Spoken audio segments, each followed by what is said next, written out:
नान अखोगी DIPR न सिल्लगा मणिपुर सरकार हाइतारे सरकार न सिल्लगा उखुलदा सिरोई लिली फेस्टिवल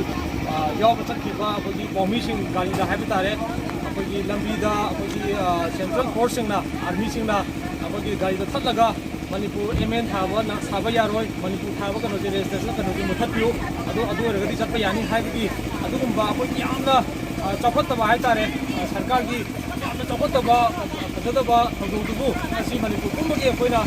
बन तौरिबसिदा अखोइ जिरिबामसु असि बनजे अखोइ जिरिबाम प्रजानसु मपुं फाना छौगली हाइबजे अखोइ जिरिबाम प्रजादा हिंदी मणिपुर प्रजादा अखोइ जिरिबामगी माइकेदगी हाइजरि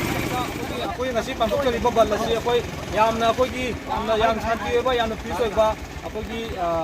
डिस्टर्ब मे कनो अखोइगी गाड़ी थुगाइबा तौबिदनबा अखोइ प्रजादसु अपील तौजरि अदुगा अखोइगी अखोइ ngasi जिरिगी कोकोमी जिरिबाम ब्रांचदा सिंजरिबा बन असि अखोइगी जिरिबामगी लैरिबा असि अखोइगी लैरिबा अखोइगी तामिनरिबा अखोइ फुरुपुतिबंगना मसी अखोइगी तौदेबा